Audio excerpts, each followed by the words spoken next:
섬김이 더 낮은 곳으로 우리의 고백이 더 낮은 곳으로 쓰러져 있는 그들을 향해 당신이 그릇듯 더 낮은 곳으로 낮은 곳으로 우릴 초대하네. 함께 하자고 말씀하시네. 우리도 예수 그 길을 따라 함께 가길 원하네.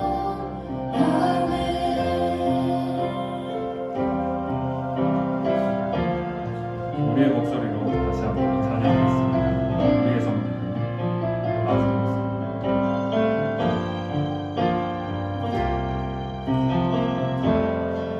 우리의 섬김 더 낮은 곳으로 우리의 고백이 더 낮은 곳으로 쓰러져 있는 그들을 향해 당신이 그릇듯 더 낮은 곳으로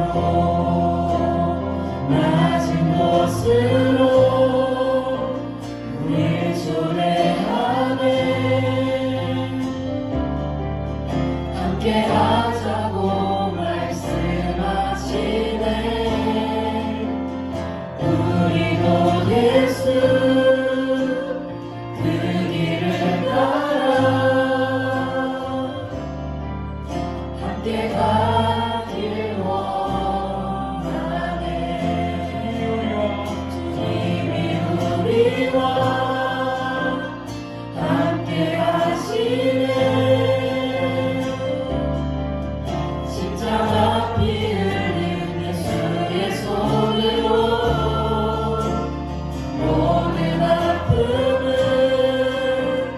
위로하시네.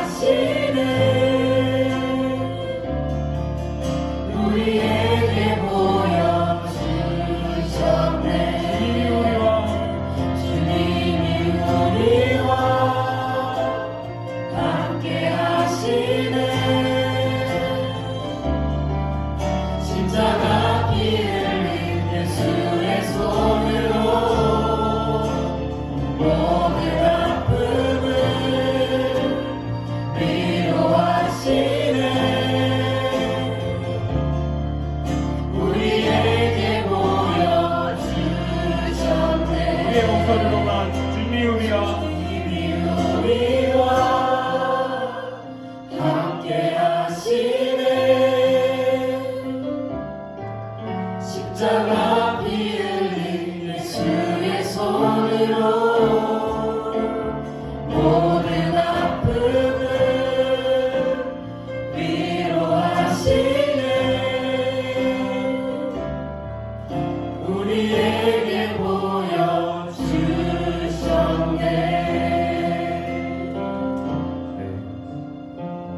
예수님께서는 우리에게 낮은 자로 오셔서 낮은 우리의 모습으로 오셔서 우리를 섬기시기 위해 이렇게 오셨고 그 섬김의 자리에 저희도 초대된 자로서 기꺼이 즐거움으로 그 섬김을 감당하시는 여러분이 되시길 기도하겠습니다. 다음 곡 큰 길을 만드시는 주 찬양하겠습니다.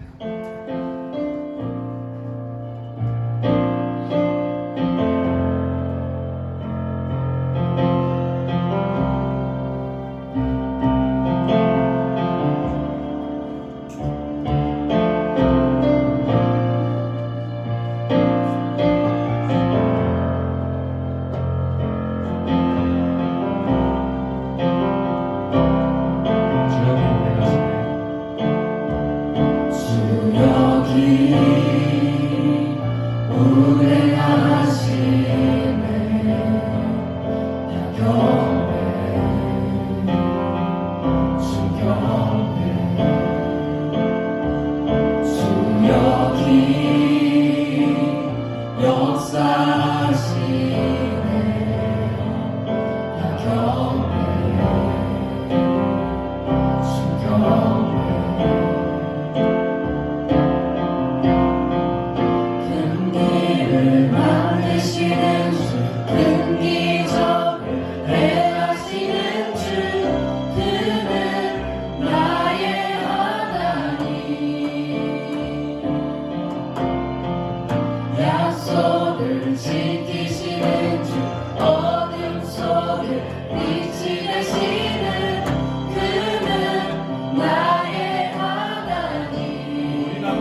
만큼 제가 한 달 전에 갔다 온 필리핀 비전 트립에 대한 얘기를 잠깐 나누고 성겨보고 형식의 약간 간증을 하려고 합니다.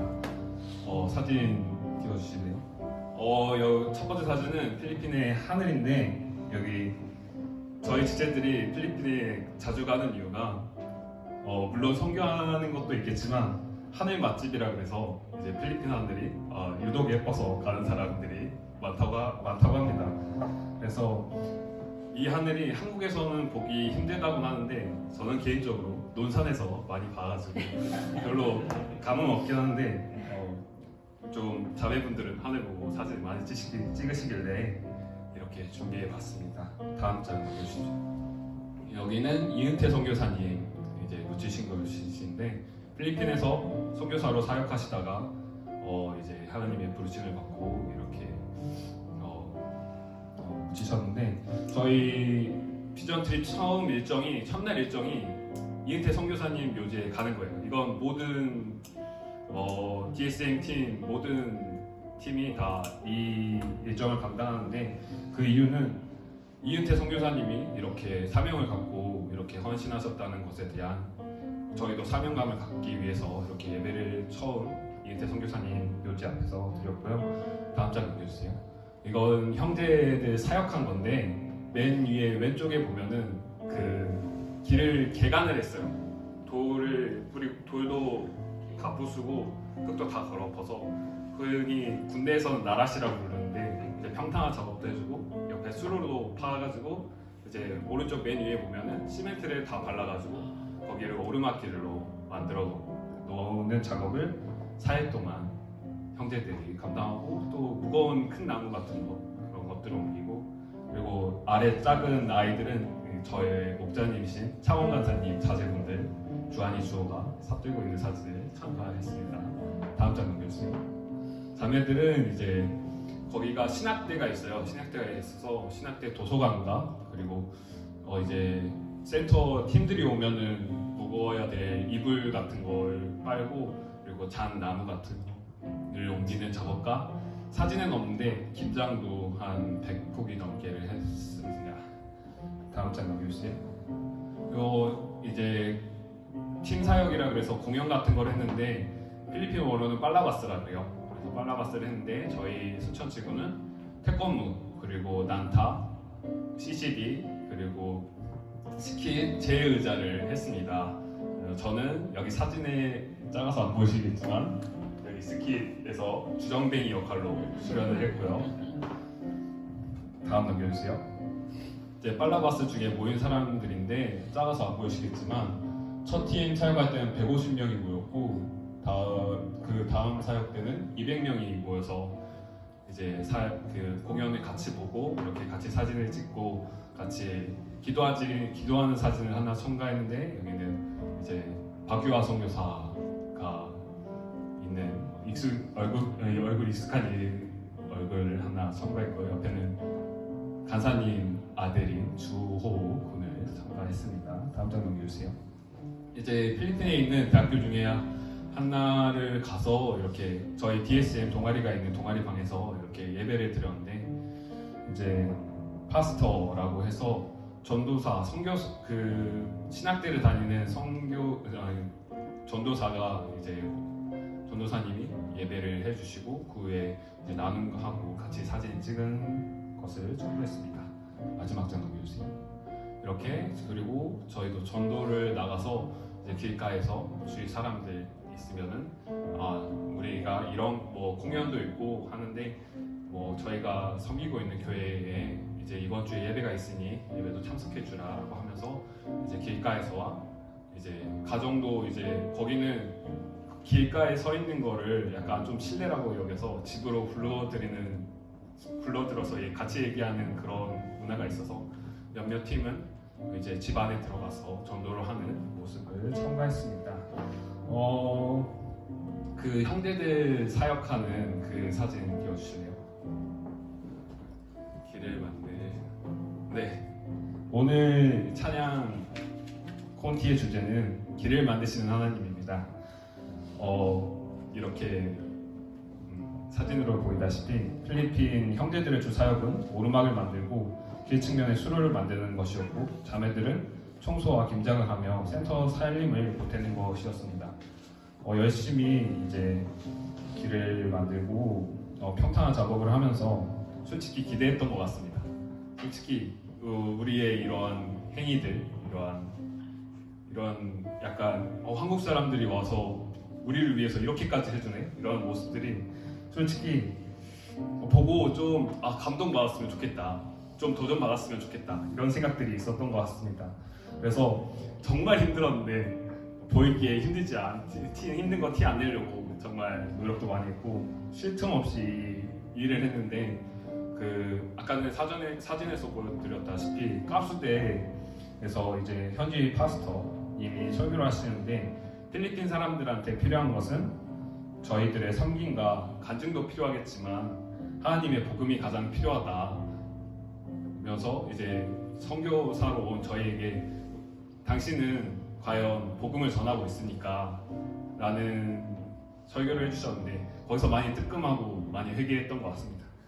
솔직히 물론 하나님을 전하러 왔는데 나는 하나님을 전하러 이번 타지까지 왔는데 나는 왜 나의 행위와 나의 일한 것에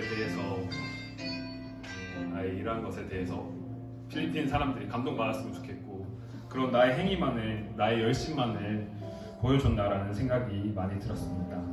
그 생각이 들고 나서 똑같이 이렇게 길을 만드는데 길을 만들면서 그저 힘들었다 였지만 이제 오늘 찬양에서 나왔던 것처럼 더 낮은 자로 부르시는 하나님을 느꼈고 또 우리가 일 가운데서 그나마 날씨 뜨겁지만 그나마 비구름으로 그늘을 만들어 주시고 또 약간의 비를 주셔서 온도를 낮춰주시는 그런 하나님의 은혜를 내가 이걸 입고 살았구나, 입고 일을 했구나 라는 경험한 것을 느꼈고 또 그거 외에도 여러 가지로 하나님이 우리의 사역 가운데서 도와주시는 거나를 많이 느낄 수 있는 시간들이었습니다. 그래서 여러분도 기회가 되신다면 꼭 선교 사역 잠깐 갔다 오시길 추천드리고요. 마지막으로 이제 그리스도의 계절을 찬양할 건데 이 찬양에서 가사 중에 청년들이 예수의 꿈을 꾸고 인류 구원의 환상을 보게 하소서. 한 손엔 복음 들고 한 손엔 사랑을 들고 구석구석 누비는 나라 되게 하소서 라는 가사가 있습니다. 과연 우리는 그리스도인으로서 한 손엔 사랑을 들고 한 손엔 복음을 들고 나아가고 있나? 라는 생각이 들어서 이제 그랬으면 좋겠어서 제가 제 자신이 그러지 못해서 마무리 찬양으로 그리스도의 계절을 준비했습니다. 다 같이 그리스도의 계절 찬양하시겠습니다.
보게 하소서.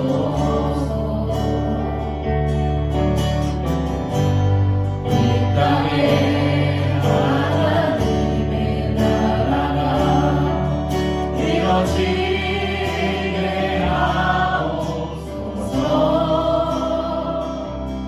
모든 사람의 마음과 교회와 가정에도 하나님 나라가 임하게 하여 주소서. 주의 청년들이 예수의 꿈을 꾸고 인류 구원의 완사를 보게 하소서. 한 손에 복을 들고 한 손에 사랑을 들고 온 땅 구석구석 누비는 나라 되게 하소서. 이 땅 구석구석에서 예수를 주로 고백하게 하소서. 하늘의 뜻 이 땅에 이뤄주소서. 주의 나라 되게 하소서. 주의 청년들이 예수의 꿈을 꾸고 인류 구원의 완사를 보게 하소서. 한 손에 복을 들고 한 손에 사랑을 들고 온 땅 구석구석 누리는 나라 되게 하소서. 청년들이 예수의 꿈을 꾸고 인류 구원의 완사를 보게 하소서. 한 손에 복을 들고 한 손에 사랑을 들고 온 땅 구석구석 누리는 나라 되게 하소서.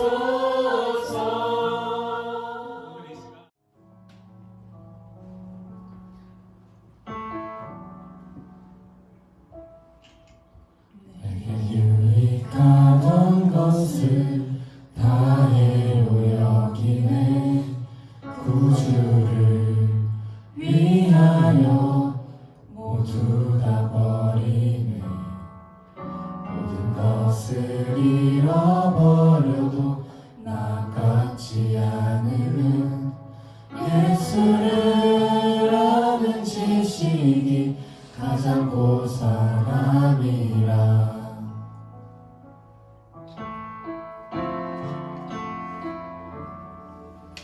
죄를 신뢰하지 않고 겸손한 마음으로 부활의 능력과 고난에 참여하며 그의 죽으심을 본받아 그리스도를 얻고 예수의 안에서 발견되려 함이라. 표대를 향하여 그리스도 예수 안에서 구름의 상을 위하여 달려가노라. 이전에 있는 것은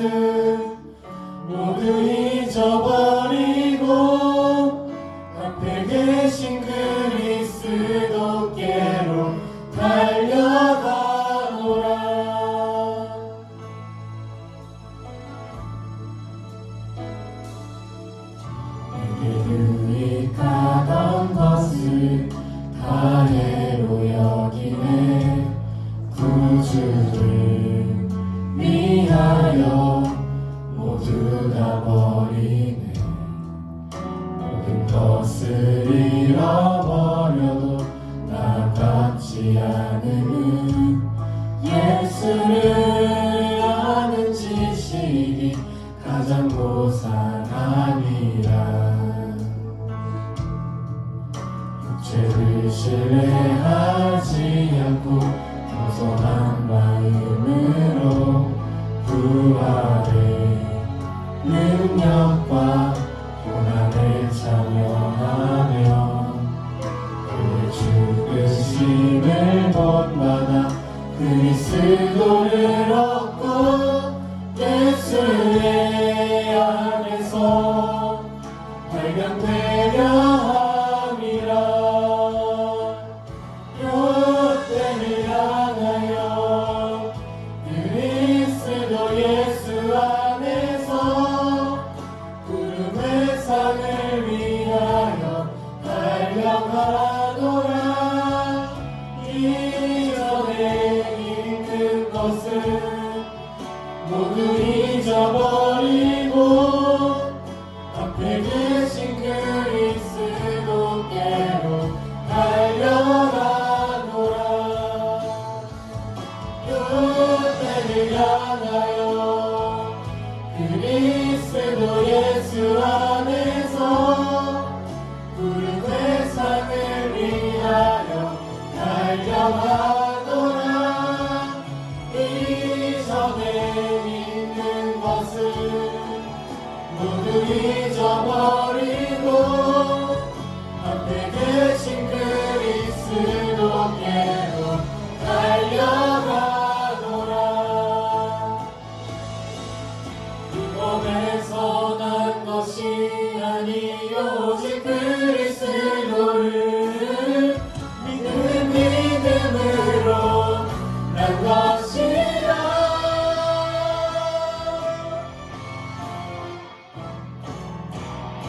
롯데를 향하여 그리스도 예수 안에서 구름의 산을 위하여 달려가노라.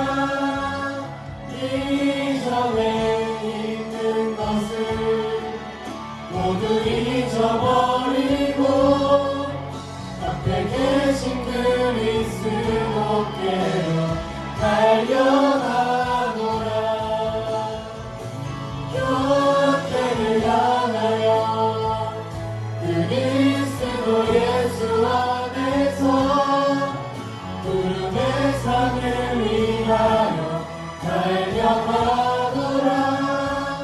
이전에 있는 것을 모두 잊어버리고 앞에 계신 그리스도께로 달려가노라. 이전에 있는 것을 모두 잊어버리고 앞에 계신 그리스도께로 달려가노라.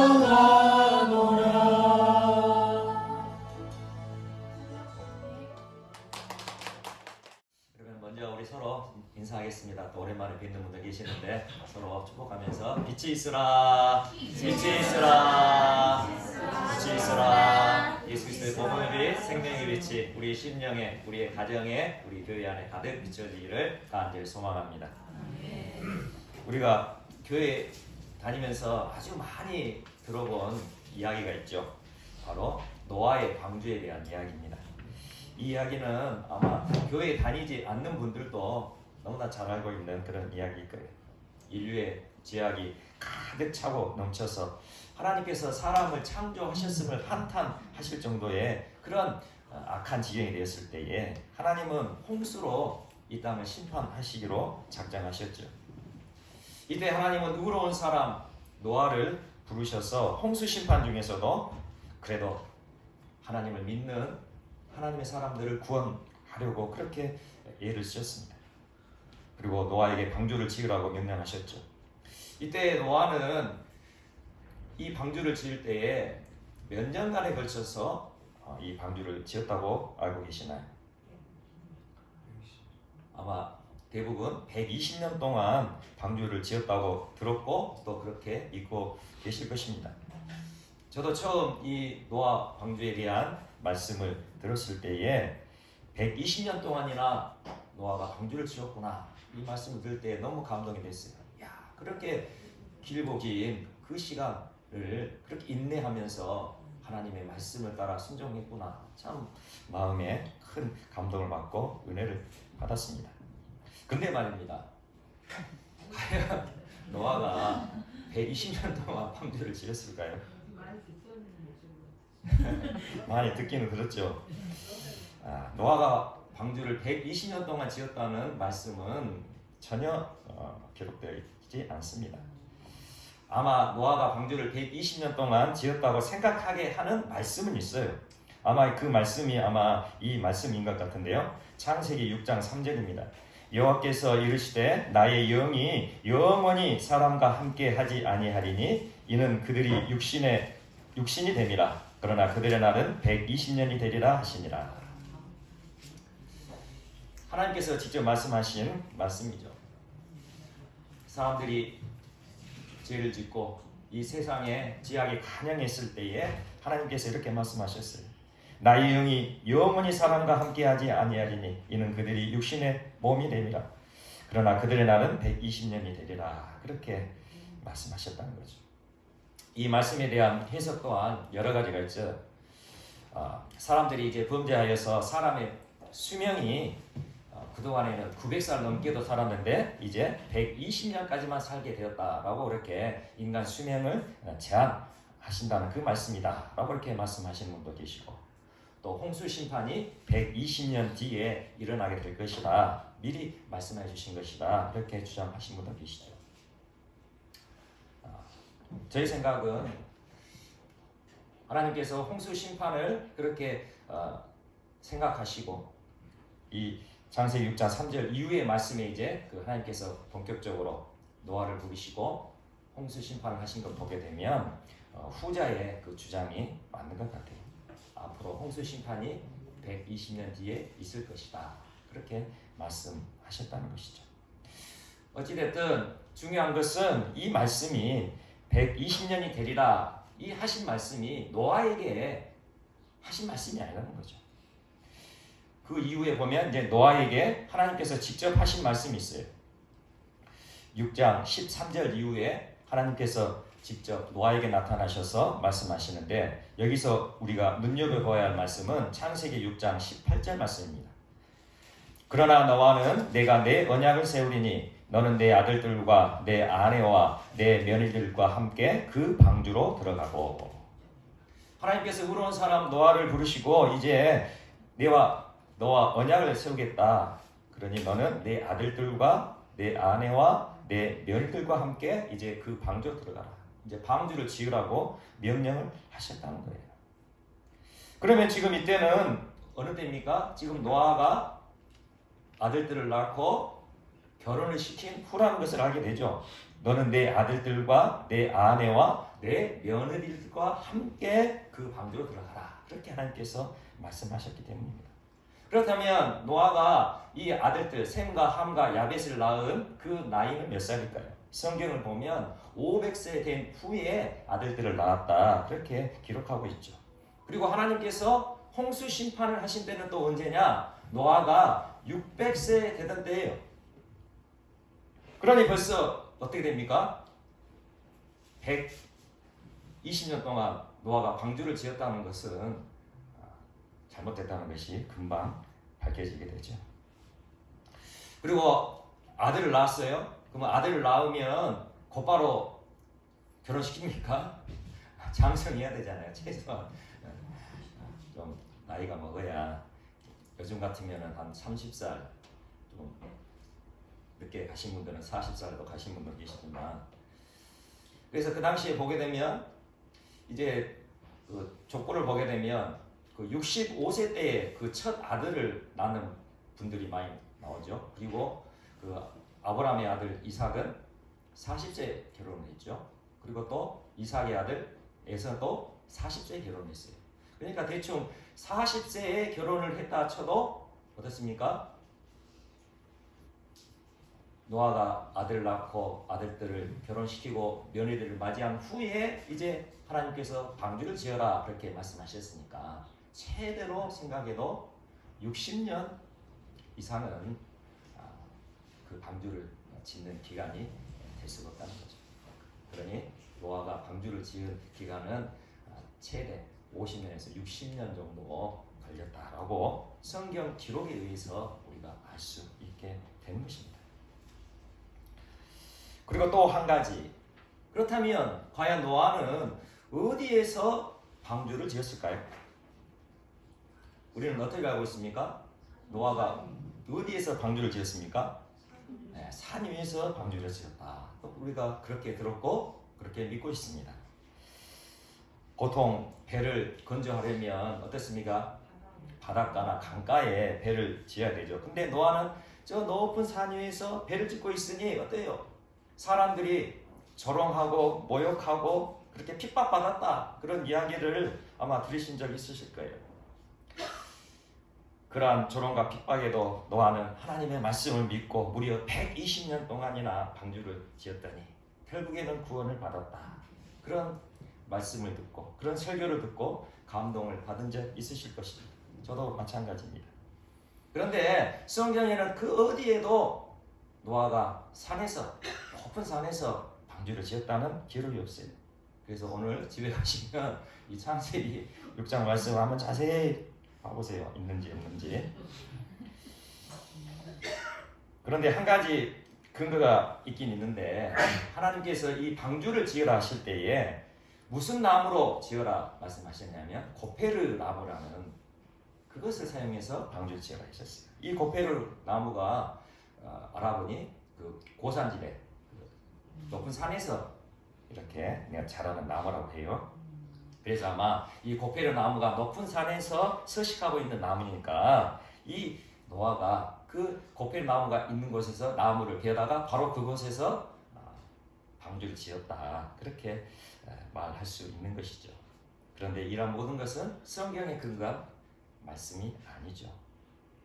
어쩌면 이러한 설교, 이러한 과장된 표현, 노아가 120년 동안이나 방주를 짓고 노아가 저 높은 산에서 사람들의 조롱을 받고 모욕을 당하는 그때에도 끝까지 방주를 지었다라는 이런 과장된 표현, 아마 인간적인 마음에서 나온 것이 아닌가 생각되어집니다. 120년 동안이나 그 기나긴 시간을 하나님의 약속을 믿고 방주를 지었다. 그리고 높은 산에서 사람들의 조롱을 받고 사람들에게 모욕을 받고 핍박을 받아도 꿋꿋하게 믿음을 지켰다. 그랬더니 그 조롱하고 모욕한 그 모든 사람들은 홍수 심판에 다 죽고 끝까지 믿음을 지킨 노아와 그 가족들은 구원받았다. 충분히 우리의 마음을 감동시킬 만한 그런 설교죠. 하지만 성경의 말씀을 왜곡하여 사람들의 마음을 감동시키려 하는 것, 이것은 결코 올바르지 않다고 말씀하고 계세요. 성경에서는 분명히 하나님의 말씀을 가감하지 말라, 그렇게 말씀하고 계시기 때문이죠. 신명기 4장 2절입니다. 내가 너희에게 명령하는 말을 너희는 가감하지 말고 내가 너희에게 내리는 너희 하나님 여호와의 명령을 지키라. 아멘. 하나님께서 말씀하시는 그 명령을 가감하지 말라. 너희는 오직 내가 하는 그 말씀, 그 명령대로만 그렇게 행하라, 그렇게 말씀하고 계시는 거예요. 그렇다면 한번 우리가 성경의 근거에서 한번 생각해 보십시오. 노아가 최대로 60년 정도 방주를 지었다고 생각해 보세요. 120년 동안 지을 그 방주를 60년 동안 지었으니 한번 생각해 보면 이 노아가 얼마나 성실하게 배를 지었는가 우리가 짐작할 수 있죠. 그러잖아요. 얼마나 땀 흘려서 집중하여서 그렇게 방주를 지었을까 생각해 볼 수 있는 거예요.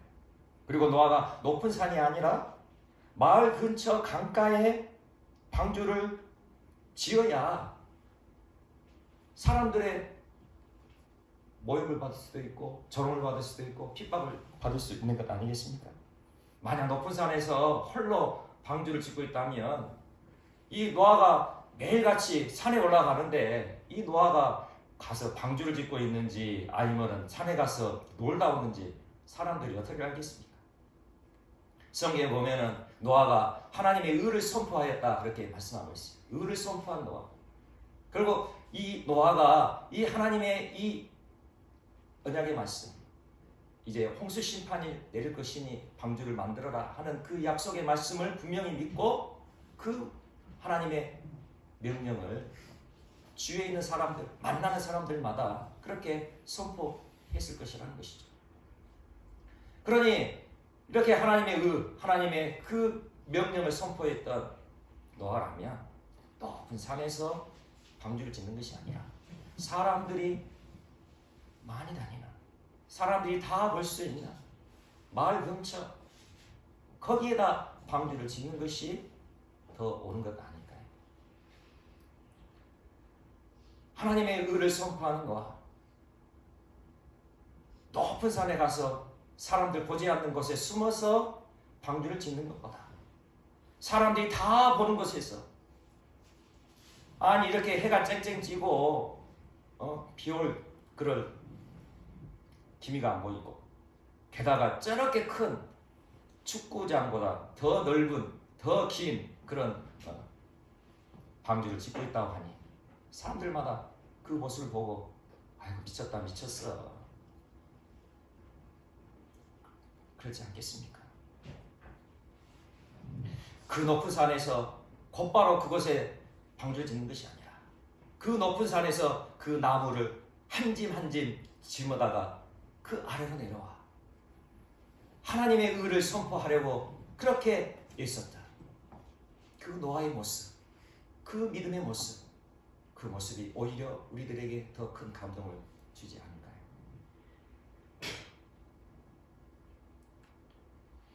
오늘 말씀 제목이 관점이 바뀌면 맹점이 사라진다인데요. 관점이란 무엇이죠? 관점은 쉽게 말하면 우리가 생각하는 사고의 틀이죠. 그래서 쉽게 말하면 붕어빵 틀에서는 붕어빵이 나오고 애플빵 틀에서는 애플빵이 나오듯이 우리가 어떤 사고의 틀이 딱 고정되어 있으면 거기에 딱 고정될 수밖에 없다는 것이죠. 그렇다면 맹점은 또 무엇이죠? 맹점. 사전적 의미로 이 맹점이란 어떠한 일에 주의가 미치지 못하여 모르고 지나친 잘못된 점.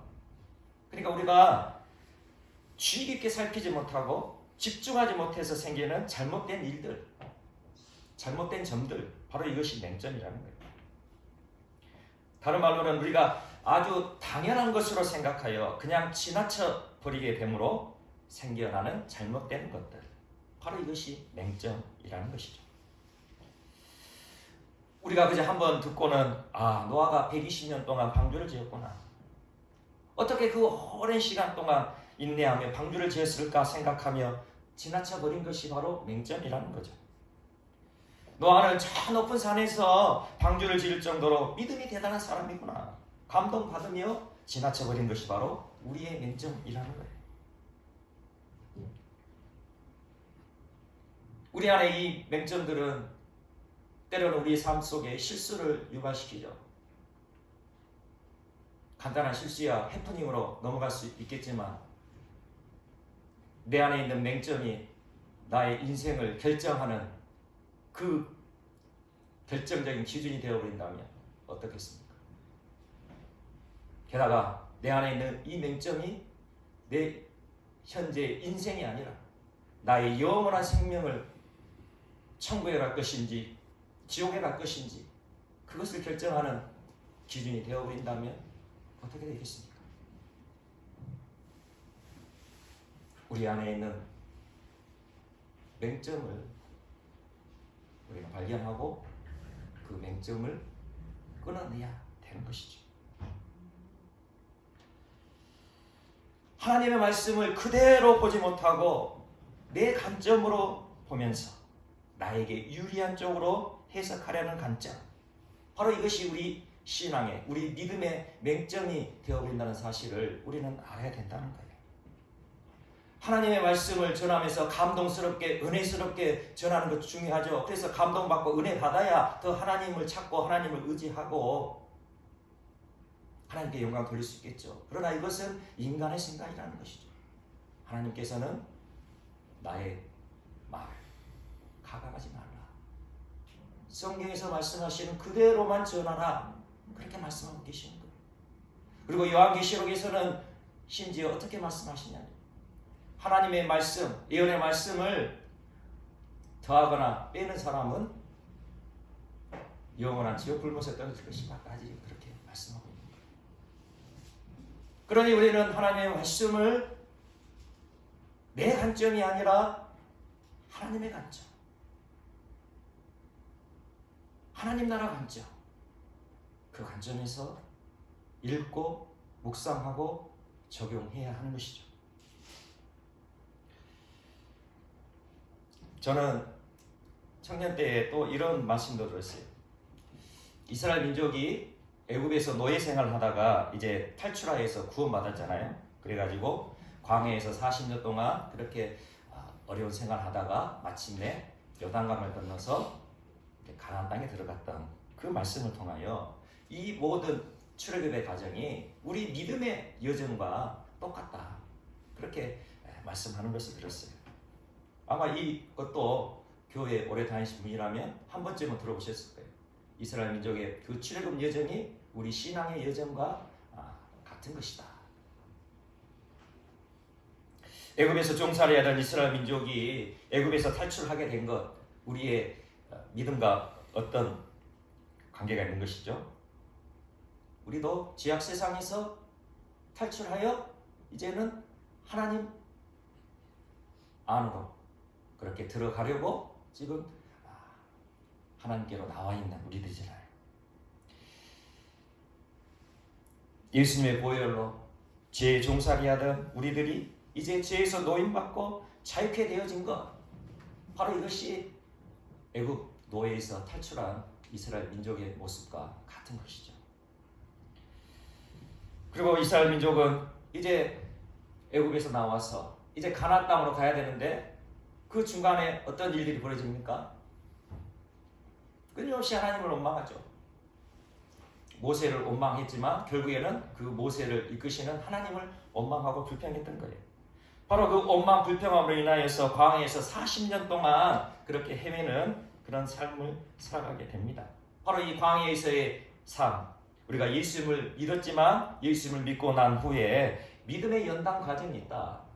이 믿음의 연단 과정을 통하여 우리의 믿음이 성장하게 된다. 그렇게 또 비유로 말하죠. 그리고 마침내 이제 요단강을 건너서 가나안 땅에 들어간 것, 그것은 가나안 땅은 영적으로 하나님 나라, 천국을 의미하고 있는 것이니 이제 요단강을 건너 가나안 땅에 들어간 것은 이제 천국에 들어가게 된 것을 이렇게 말하면서 우리의 신앙의 과정이 3단계로 나눠진다라고 이렇게 이야기를 하게 되죠. 그런데 저는 이 말씀을 처음 듣을 때는 그렇구나, 그런 의미가 있구나 또 은혜를 받았죠. 그리고 나중에 이제 이 출애굽에 대한 말씀을 저 혼자 읽어보는데 좀 이해가 안 되는 부분이 있었어요. 이 가나안 땅에 들어가는 것이 이제 천국에 들어가는 것과 같은 것이다라고 이렇게 말씀했는데 실제적으로 성경을 보면 이 이스라엘 민족이 가나안 땅에서 하는 일들이 무엇입니까? 그 가나안 족속과 전투를 벌이는 거잖아요. 그러니 우리가 그 천국, 슬픔도 눈물도 아픔도 절망도 고통도 없는 천국에 들어가서 무슨 전쟁을 해야 되느냐 그런 생각이 드는 거예요. 이해가 되지 않는 거예요. 천국 가서 무슨 영적 전투를 하지? 영적 전투야 천국 들어가기 전에 이 땅에 살아갈 때 우리의 믿음의 성장을 위해서 그렇게 영적 전투를 하며 그렇게 우리의 신앙을 이루어가는 거지. 그래서 결론을 내렸죠. 구약의 말씀은 우리는 이렇게 말하죠. 구약의 말씀은 모형이다. 신약시대에 그 믿음의 모형을 구약시대의 말씀으로 우리에게 주신 것이다 라고 그렇게 알고 있습니다. 구약 말씀은 모형이지 실제가 아니다. 맞죠? 그러니 이 구약의 말씀이 어느 정도 모형으로서 우리에게 보여주는 것이고 그림자에 불과하는 것이니까 그 정확히 우리 신앙의 여정을 정확하게 그렇게 보여줄 수는 없는 것이다. 그렇게 생각하면서 그냥 지나쳐 버렸습니다. 그런데 제가 계속해서 예수님께서 말씀하시는 물과 성령으로 거듭나지 아니하면 천국에 들어갈 수 없다 라는 그 말씀을 깊이 묵상하면서 이 이스라엘 민족이 요단강을 건너 가나안 땅으로 들어간 것, 이것이 천국, 영원한 천국으로 들어간 것이 아니고 실제적으로는 바로 성령으로 거듭난 것을 보여주고 있다는 사실을 알게 됐습니다.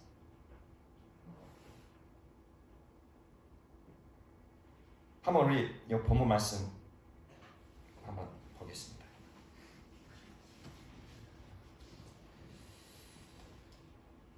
14절, 15절 함께 보도록 하겠습니다. 14절, 15절 함께 읽겠습니다. 시작. 백성이 요단을 건너려고 자기들의 장막을 떠날 때에 제사장들은 언약궤를 메고 백성 앞에서 나아가니라. 요단이 곡식 거두는 시기에는 항상 언덕에 넘치더라. 궤를 맨 자들이 요단에 이르며 궤를 맨 제사장들의 발이 물가에 잠기자. 아멘. 오늘 말씀을 보게 되면 이제 이스라엘 민족이 요단강을 건너가려고 하는데 이 요단강이 어떤 상태입니까? 15절 말씀을 보게 되면 요단이 곡식 거두는 시기에는 항상 언덕에 넘치더라.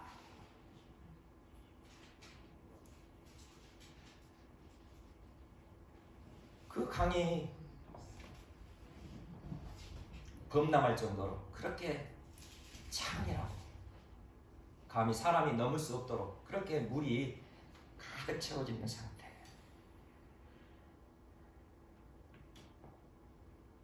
바로 생수의 강이 넘치는 삶, 생수의 강이 넘치는 그 놀라운 은혜, 바로 그것을 의미하고 있다는 것을 제 자신이 깨닫게 된 것이죠.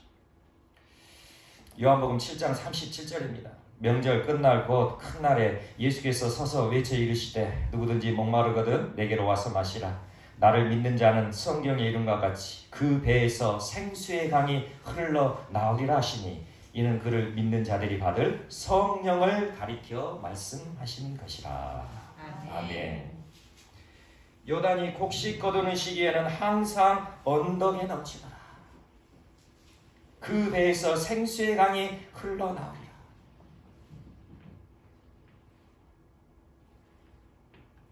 이는 그를 믿는 자들이 받을 성령을 가리켜 말씀하신 것이라.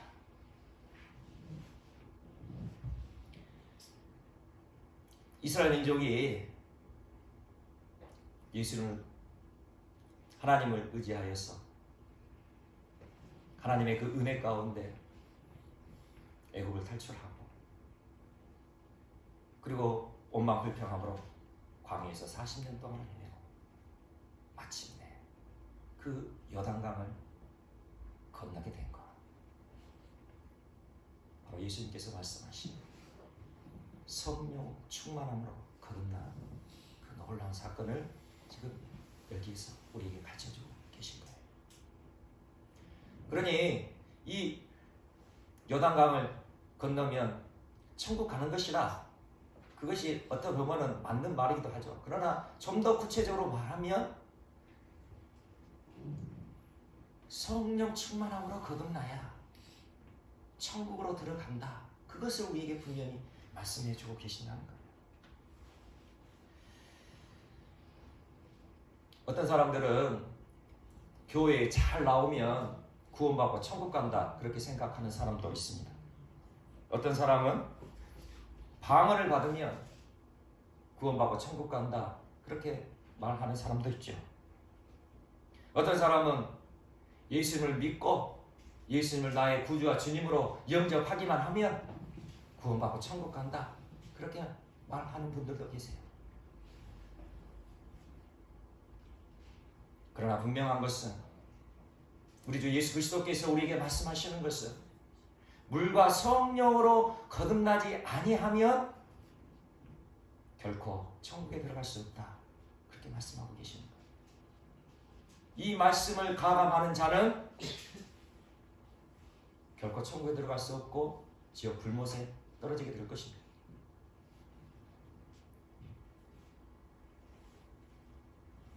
그렇다면 우리가 성령으로 거듭나게 된다는 것, 어떤 것이죠? 성령으로 거듭나게 된다는 것, 성령 충만함으로 거듭나게 된다는 것, 성령님이 내 안에 오신다는 것, 우리 마음 안에 오신다는 것. 그렇다면 성령께서 나의 마음 안에 오셨다면 정말로 그 위대하고 놀라우신 크고 높으신 그 성령 하나님이 내 마음 안에 와 계신다면 그것을 느끼지 못할 사람이 있을까요?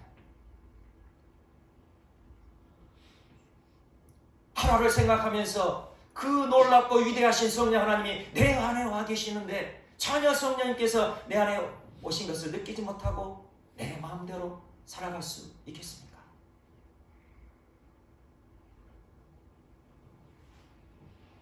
우리가 예수 그리스도 십자가의 보혈로 계속의 은혜를 받는 것, 그 은혜 참 놀랍죠.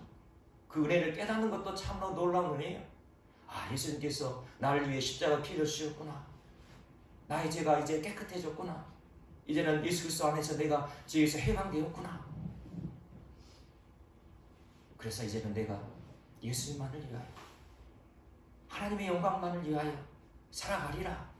그렇게 고백하고 하나님 앞에 결단해 나아가는 것, 바로 이것이 회심의 사건이죠. 다른 말로는 칭의를 얻었다, 칭의의 은혜를 받았다, 그렇게 말하죠. 이심칭의라고 말하잖아요. 믿음으로 의롭다함을 얻게 된다. 우리는 이 대속의 은혜에 대해서는 너무나 잘 알고 있어요. 그리고 이 대속의 은혜에 감격하며 아마 눈물 흘린 적도 있으실 거예요.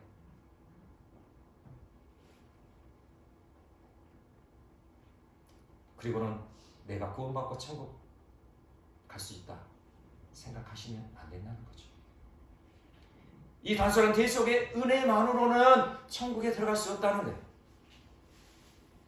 대속의 은혜를 받았으면 이제는 성령으로 오신 예수님을 내 마음의 왕으로, 진정한 나의 주인으로 모셔드려야만 우리는 구원받은 자요 천국에 들어갈 수 있는 하나님의 자녀가 된 것입니다.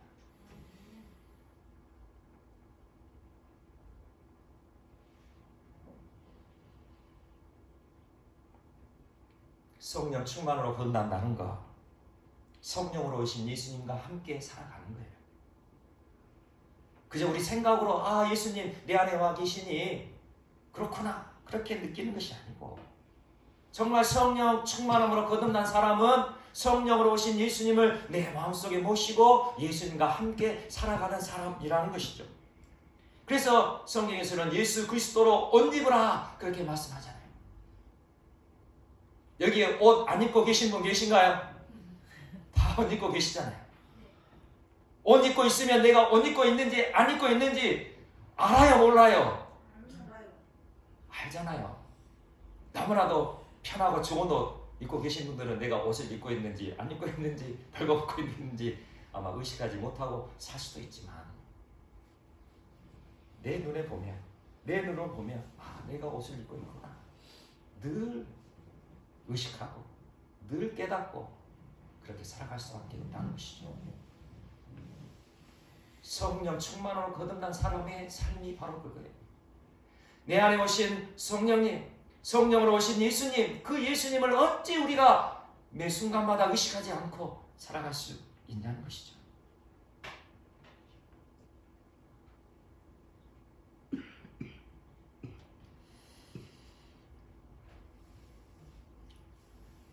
이제는 내 관점이 아니라 하나님의 관점으로 성경 말씀을 온전히 바라보시고 믿으시기를 간절히 축원합니다. 아멘.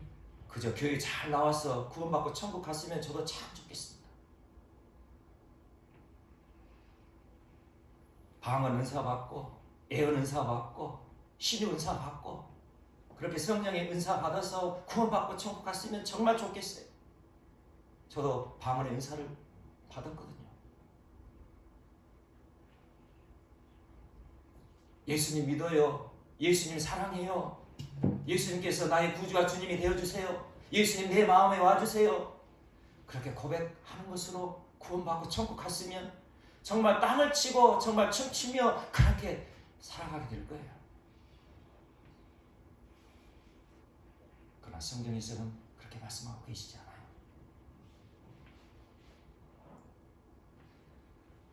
나를 구원하시기 위하여 자신의 모든 것을 버리시 십자가의 그 끔찍한 고난을 겪으시며 바로 우리 한 사람 한 사람을 구원하시기 위해 자신의 모든 삶을 버리신 예수님께서 말씀하시기를 물과 성령으로 거듭나지 아니하며 하나님 나라에 들어갈 수 없느니라, 천국에 들어갈 수 없느니라, 그렇게 말씀하고 계세요.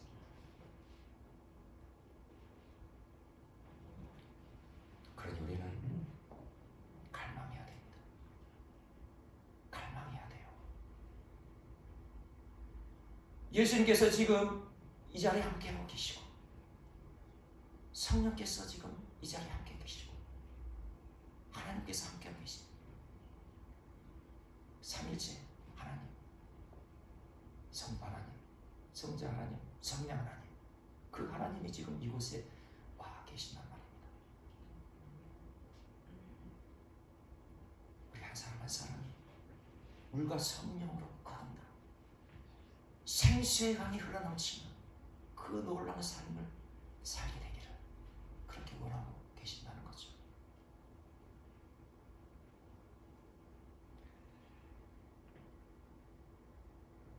하나님께서 지속적으로 우리에게 말씀을 주시고 하나님께서 지속적으로 우리에게 은혜를 주신 이유가 무엇입니까? 하나님이 어떠하신 분인지, 하나님이 어떠한 사랑의 하나님이신지를 알아야 우리가 하나님과 함께하고 예수 그리스도께서 어떠하신 분인지, 예수님이 왜 십자가에 피를 주셨는지 그것을 알아야 예수님과 함께 살아가고 싶은 마음이 들지 않겠습니까?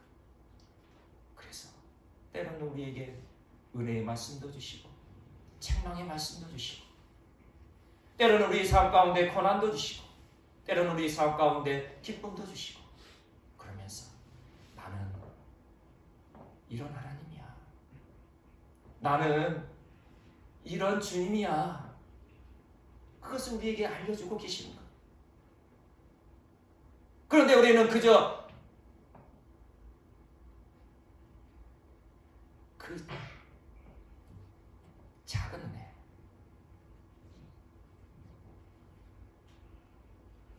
하나님의 그 놀라우신 사랑에 비하면 너무나도 작고 작은 그 은혜에 취하여서 그저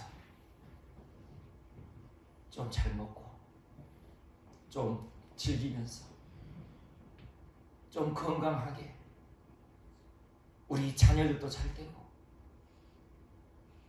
좀 더 편하게 그렇게 살아가기만 원한다면 하나님의 마음은 어떠실까요? 여전히 성경 말씀을 보면서 여전히 하나님의 말씀을 들으면서도 내 관점으로만 받아들이며 나의 유익, 나의 기쁨, 나의 쾌락, 나의 즐거움, 내가 잘 되기 위해 그렇게만 말씀을 받아들인다면 그것이 나의 맹점이 되고 그 맹점은 결국 나의 삶을 영원한 지옥 불못으로 떨어뜨리게 될 것입니다.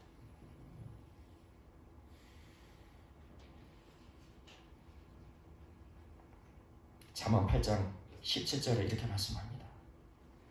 나를 사랑하는 자들이 나의 사랑을 이으며 나를 간절히 찾는 자가 나를 만날 것이니라. 아멘. 나를 사랑하는 자들이 나의 사랑을 이으며 하나님을 사랑하는 자들이 하나님의 사랑을 이으며 하나님을 간절히 찾는 자가 하나님을 만나게 될 것입니다. 그러니 우리 안에 갈망을 가져야죠. 정말 내 안에서, 내 배에서 생수의 강이 터져 흐르고 있지 않는다면 갈망하셔야죠. 엎드려 기도하셔야죠. 예배하는 자리마다 참석하셔야죠. 기도하는 자리마다 참석하셔야죠. 나의 영혼이 죽고 사는 문제, 이것보다 더 중요한 것이 없다라고 다 생각하시면서 여전히 세상 일에 그렇게 바쁘게 살아가시겠습니까? 여전히 세상 쾌락에 그렇게 빠져드시겠습니까?